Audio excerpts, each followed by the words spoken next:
habíamos visto esencialmente este análisis, que es el análisis que hacen, en el hinduismo y en el budismo esencialmente. Y ahora lo que vamos a hacer es vamos a relacionar estos conceptos con el área de computación. Entonces, aquí otra vez me ayudó Oscar a hacer una relación entre las neuronas y la electricidad. Entonces habíamos visto anteriormente, en cuanto a redes neuronales, creo que no sé si quedó suficientemente claro la red neuronal cómo hace para ir cambiando los pesos, así que hice un videíto donde creo que está más claramente explicado cómo va cambiando los pesos, así que después lo voy a subir hoy. Así que ahí al que le interesa ahondar en este tema lo puede ver con más detalle. Pero habíamos visto que el peso del que hablamos en informática, en el caso de la red biológica, tenía principalmente 4 componentes. La mielina, que era como el plástico que recubre el cable.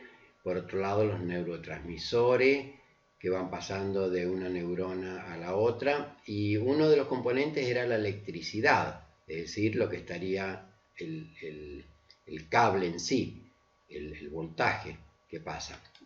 Entonces, esa electricidad se hace una asociación con líquidos, es decir, caudal, la intensidad de corriente se asocia al caudal que pasa por aquí, la diferencia entre estos dos niveles, la diferencia de potencial, bueno, y lo que vamos, y el agua circulando, la corriente eléctrica, y vamos a relacionar estos conceptos con esta repetición de pasar varias veces por el mismo pensamiento.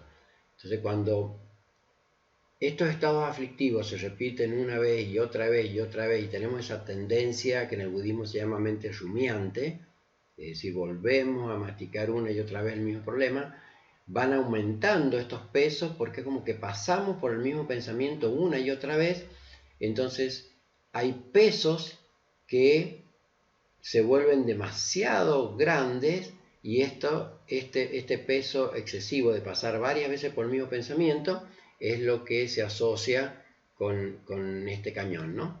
Entonces acá es como si tuviéramos un cable extremadamente grueso y acá un cable más finito, y en esta asociación sería aquí un agua circulando por una sección grande y acá por una sección más pequeña. Entonces en el agua tiende a circular más cantidad de agua por este que por el de arriba, y acá tiende a circular más corriente por este cable que por este. Entonces uno quisiera tener este pensamiento, por ejemplo, positivo, y la mente se va por este lado. ¿Por qué? Porque ya ha pasado tantas veces que este cable ya es demasiado grueso, o este tubo es tiene sección demasiado grande, o este cañón está demasiado erosionado.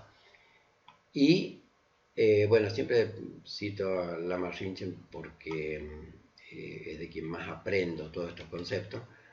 Él habla de que la versión de hoy de nuestra realidad virtual, lo que en estos momentos estamos pensando, que podría tomar la decisión de que el agua pase por aquí y crear un nuevo surco más virtuoso. ¿Qué ocurre? ¿Qué es lo que se logra con la meditación? Lo que ocurre es que si nosotros, este concepto me pareció muy muy interesante de Lama Rinchen, si nosotros no hacemos nada de esto para que se abran surcos por otros lados, las versiones pasadas han dejado suficiente pesos en las redes neuronales o suficiente caudal en la asociación con los tanques o suficiente erosión en la analogía con la montaña, que la mente se va a ir de nuevo por acá si yo no me propongo hacer un cambio diferente. Entonces, el no hacer nada, el dejar todo como está, va cada vez tendiendo, el agua pasa por donde el agua tiende a bajar por donde hay menos resistencia. Entonces aquí la corriente tiende a pasar por donde hay menos resistencia y aquí el agua tiende a pasar por donde hay menos resistencia. Entonces, al no hacer nada, esto sigue pasando y se sigue agrandando. Y esta es la explicación que da el budismo de por qué cuando somos niños tendemos a estar alegres y a medida que pasa el tiempo vamos perdiendo esa libertad espontánea. Yo lo veo a mi hijito de 6 años que salta y se divierte sin ninguna razón, sin necesidad de que obtenga un título o que se compre un auto, sin ninguna razón, simplemente porque esa felicidad está, la tenemos todos, sino que la vamos perdiendo porque las versiones pasadas han creado una red neuronal con pesos de poca resistencia, entonces hay una tremenda tendencia a pasar por ahí. Y si nosotros no hacemos nada, eso va a seguir erosionando y va a tender van a seguir apareciendo pensamientos que se van por ese lado y yo tengo poca voz y voto y no logro sacar la mente de este lugar y llevarla a este lugar. Y esa es la idea de la meditación. Repetidamente voy acostumbrándome a ser el jefe, a sacar la mente de este lugar y a llevarla a donde yo quiero que esté. Bien, entonces esta repetición aumenta estos pesos. Sí, estoy grabando. Y lo que vamos a hacer ahora es ver una relación que me parece interesante, no solamente entre el voltaje que hace disparar las neuronas, que en el caso de la red neuronal artificial es esa funcioncita que había al final, ¿se acuerdan? Que es la que a partir de un umbral decide disparar la neurona y comunicarse con la siguiente. Vamos a hacer una asociación entre esto, los tanques y el corazón. Entonces vamos a relacionar esto. La pared arterial es una pared más gruesa que la venosa, por eso cuando se mide la presión arterial se mide aquí y no aquí. Y entonces esa pared más gruesa, como si estuviéramos hablando de este caño que es más grueso que este, ese sería este, y ese más finito sería este.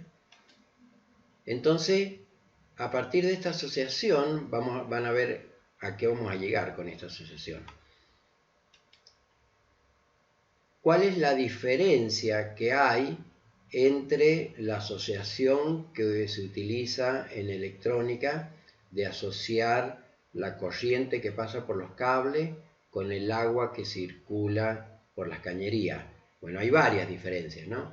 Pero una de las diferencias que sucede aquí y que no está captada en esta analogía es que en el circuito de agua no toma en cuenta la energía del campo magnético producido alrededor de todos los cables. Es decir, cuando por aquí no circula corriente, no hay ningún campo magnético, pero en cuanto circula corriente, esa circulación de corriente, esas cargas en movimiento que se mueven, generan un campo magnético, que sucede aquí y no sucede aquí. Bueno, fíjense qué interesante, porque el funcionamiento del corazón, que va a terminar generando un campo magnético, el campo magnético que emite el corazón, y que según el estado de aflicción que tenga va a ser diferente. ¿Se acuerdan que después habían redes neuronales que me decían si el electrocardiograma correspondía a una persona feliz o a una persona enfadada? Entonces, el corazón se se asemeja a esto en cuanto a que tengo pared arterial más grande y pared venosa de menos sección, parecido a esto. Pero tiene también una asociación con la corriente. ¿Por qué tiene una asociación con la corriente?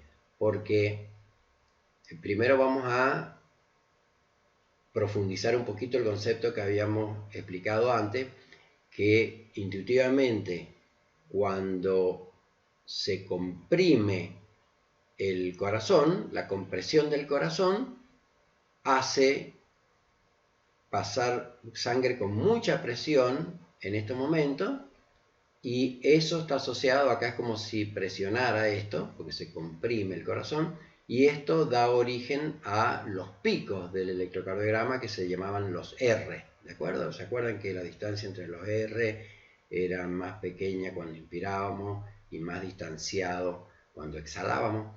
Bueno, esto en realidad es aproximado, porque el electrocardiograma, este dibujito, este pico, no sucede por el siástole, no sucede por algo mecánico, es decir, compresión, parecido a esto, ¿no? Compresión del corazón que aumenta el flujo, el caudal, ¿no? Que caudal es sección por velocidad, según se define en física, ¿no es cierto? No está asociado con algo mecánico, sino que en realidad este electrocardiograma, cuando yo pongo electrodo, se asocia a algo eléctrico, no a algo mecánico. Entonces, el nodo sinoatrial, que es esto amarillito que está aquí, es lo que, bueno, SAN es por sinoatrial node, ¿no es cierto? Es el que marca el ritmo del funcionamiento normal, es decir, es el que va dando como impulsos eléctricos, es decir, es el que prende la bomba. Una cosa es la corriente que le llega a la bomba, que hace que funcione, y otra cosa es la parte mecánica que mueve el agua, que mueve el líquido. Entonces, este nodo sinoatrial hace las veces de cuando uno conecta la bomba, la parte eléctrica, y esa parte eléctrica es la que en realidad me origina este dibujito. Entonces, cuando doy la señal eléctrica es cuando, acuérdense que uno le pone electrodos, digamos, no hacen agujeros en el corazón para ver con qué, para ver cómo pasa el líquido, cómo pasa la sangre, es eléctrico. Entonces, este es el que realmente, pero por supuesto está asociado a la parte mecánica, porque esto lo que hace es comunicarse con este otro nodo, y este manda las señales eléctricas para que se contraiga el corazón, y cuando se contrae el corazón, ¡pum!, sale la sangre por aquí. Y en el próximo da la vuelta, y en el próximo ciclo otra vez, ¡pum!, da otra señal y hay otra contracción. Bien. Ahora, ¿cuál es la relación que hay entre esto y esto? Que esta asociación difiere de la corriente eléctrica en el sentido que en este caso una de las diferencias es que no se genera ningún campo magnético, porque no hay circulación de cargas acá. En cambio acá sí ocurre algo semejante a lo que ocurre aquí. Aquí, ¿se acuerdan que habíamos visto que habían sodio, potasio, cloro, etcétera, calcio, y que estos eran iones, es decir, partículas cargadas? Entonces, cuando las partículas cargadas se mueven, ahí sí se genera un campo magnético, y esto explica cómo aparece el campo magnético del corazón. Y esto explica cómo cuando estas personas comienzan a meditar, una persona que no medita se entera de que hay un cambio en estos corazones. Y repito lo que decía antes, ¿no? Que a uno esto lo puede considerar como muy esotérico, sin embargo el HeartMath Institute lo miden a esto, y lo curioso es que uno no considera esotérico que mi esposa pueda hablar con la madre que está en Estados Unidos viéndose las caras, esas ondas que van de Estados Unidos a San Juan, y sin embargo, y son teléfonos, ¿no? Que son aparatos producidos por el hombre, y parece esotérico considerar que nada menos que el corazón, que tiene muchísima más complejidad que un teléfono, no puedan comunicarse, ¿no? Entonces esta comunicación existe. Este se entera de que estos corazones cambian, y también ocurre con los animales. Los animales se enteran de los estados nuestros, perciben si nosotros estamos tristes, estamos contentos. Bien, ¿cómo vamos de tiempo? 16 minutos, a ver qué sigue ahora. Bueno, si quieren podemos hacer un pequeño break para preguntas. Entonces habíamos visto que a partir de la relación que hay entre la circulación de corriente eléctrica que genera un campo magnético y la circulación de iones cargados que generan un campo magnético, y eso explica por qué el corazón está permanentemente generando un campo magnético. Y ese campo magnético es alcanzado, lo logra percibir otro corazón aunque no esté meditando. Que se entere el cerebro ya es otra cosa diferente. Bien, entonces ahora vamos a hablar de la comunicación que hay entre corazón y cerebro, todo el flujo, que es extremadamente complejo. El corazón envía más información al cerebro que la que le envía el cerebro al corazón, es decir, fluye más información de abajo hacia arriba. Una vez que la información ha sido procesada por el sistema nervioso intrínseco del corazón, las señales apropiadas se envían al nodo sinoatrial, que habíamos explicado recién, es decir, una vez que la información ha sido procesada por los nervios del corazón, ¡pum!, le envía la señal, esta señal produce la compresión y a partir de la compresión la sangre sale, circula, y la circulación de sangre con iones cargados genera el campo magnético. Todo esto está explicado en este libro, yo acá lo estoy explicando en forma muy resumida. Y se acuerdan que habíamos visto que cuando una persona está sintiendo amor, la manera de actuar esta corriente eléctrica genera, acuérdense que el electrocardiograma, si bien se explica intuitivamente que estos R corresponden al sístole, a cuando se comprime el corazón, en realidad esto es eléctrico, es decir, el que manda es el nodo sinoatrial.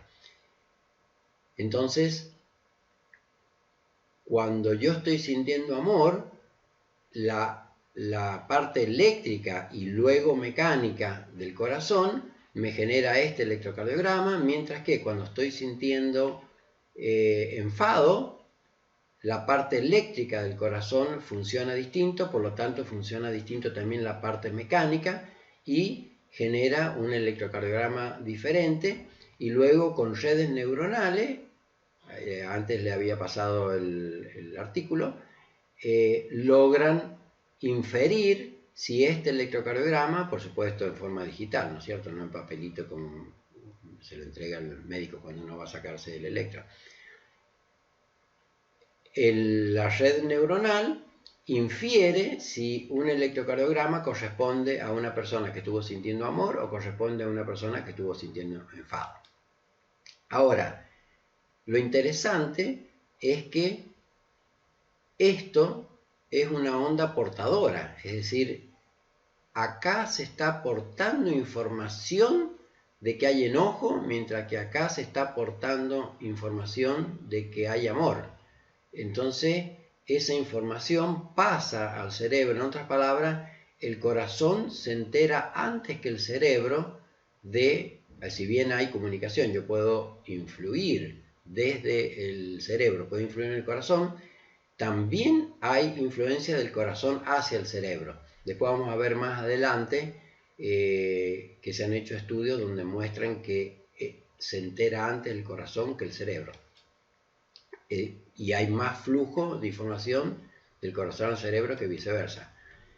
¿Y cuál es la relación entre esto y esto? Que estos flujos van permanentemente agrandando estos pesos, aumentando estos pesos y van aumentando esta grieta. Y si uno no hace nada, desde la niñez a la vida adulta, cada vez vamos dejando que las versiones pasadas nuestras vayan agrietando cada vez más o, viéndolo desde este punto de vista, ofreciendo menos resistencia para que los pensamientos pasen por ahí y nosotros tengamos menos voz y voto para decidir un camino diferente. Y esto entonces conduce a los patrones conductuales que terminan produciéndome estrés. Bueno, y este es un texto que a mí me pareció muy bonito. A partir de que Since emotional process can work faster than the mind, puesto que los procesos emocionales pueden funcionar más rápido que la mente, ¿se acuerdan el caso de la amígdala? Que en los animales se activa solamente cuando hay situación de peligro o muy pocos otros casos, mientras que nosotros hemos ido cambiando durante el tiempo esa activación de la amígdala y ahora la activamos y nos preocupamos y sentimos esa reactividad tan fuerte aunque no venga ningún tigre. Entonces actuamos muy rápidamente emocionalmente y esa rapidez con que actúan las partes más internas del cerebro asociado con la parte emocional es más rápida que la mente.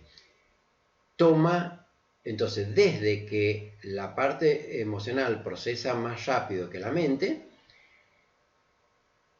es necesario una mayor potencia, una potencia más fuerte que la mente para poder doblar esa percepción, para doblegar esa percepción, para evitar ese circuiterío, esos circuitos emocionales. Está hablando precisamente de esto, ¿no?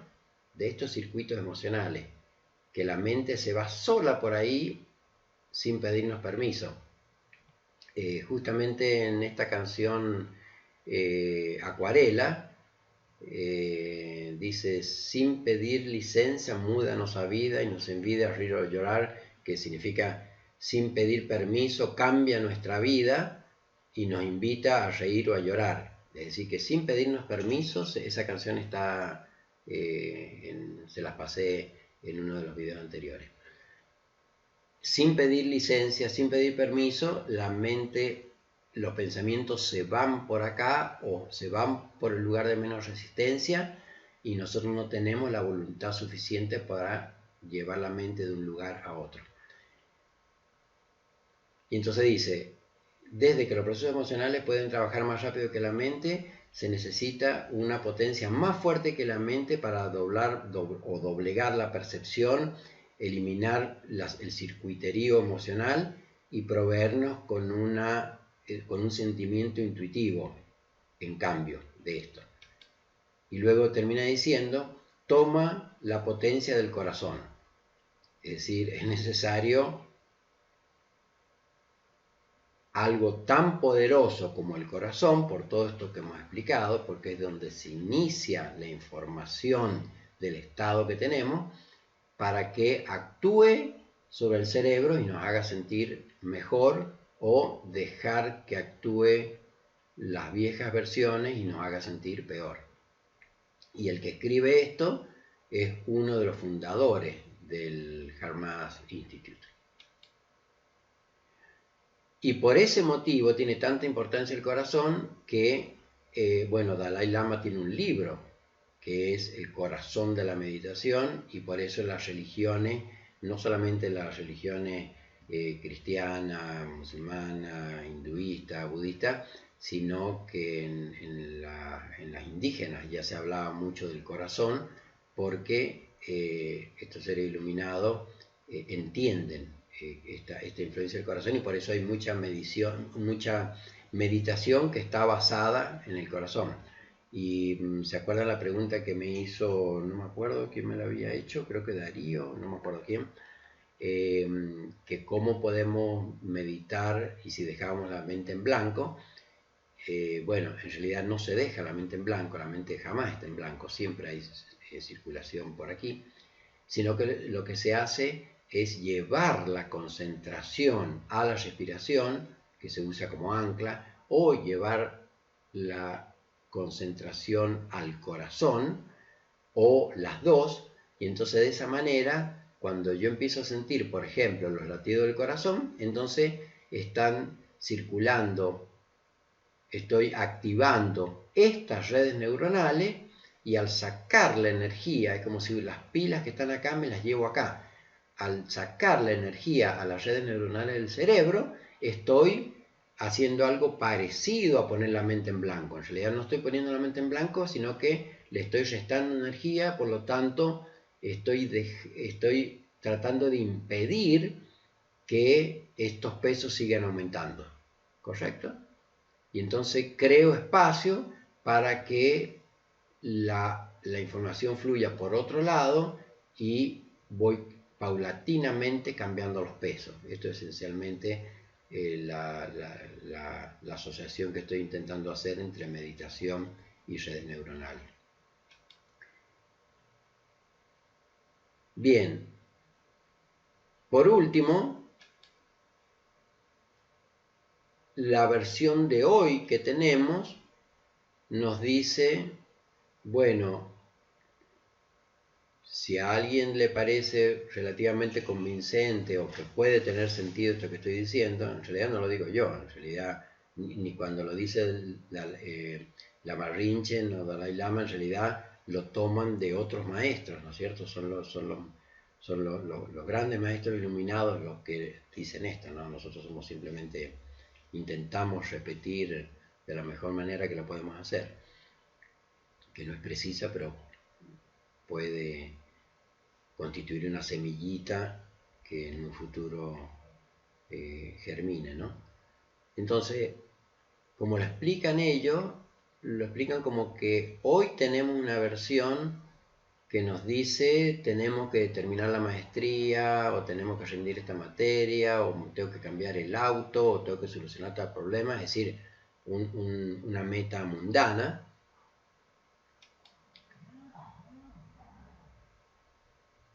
Que no significa que no tenga importancia. Tiene importancia, y terminar la maestría le va a servir, obviamente. El tema es que si le asigno una exagerada importancia, entonces ahí es donde, según esta visión, surgen los problemas, porque al asignarle una exagerada importancia, creo demasiadas expectativas, que esas expectativas después, si no se cumplen, me hacen sentir mal, y también, según esta filosofía, es el origen de los miedos, porque si esto no tiene no tiene tanta importancia, no es debido a muerte, bueno, en ese caso no me da tanto pánico no cumplir la meta, pero si lo considero como vida o muerte, o como demasiado importante, esencial para mi vida, entonces me da miedo cuando no lo logro, ¿no? De esa manera asocian el concepto del miedo que genera sufrimiento. Bien, cortamos esta parte de aquí.